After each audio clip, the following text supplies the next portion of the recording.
السلام علیکم ورحمۃ اللہ وبرکاتہ۔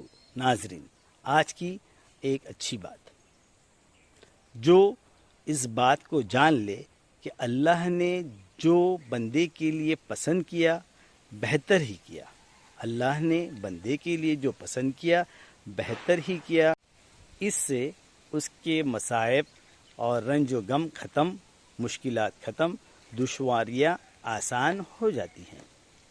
اسے اللہ کے لطف کی توقع ہوتی ہے، اسے اللہ کے لطف کی توقع ہوتی ہے اور وہ اللہ کے لطف و کرم پر بھروسہ کرتا ہے۔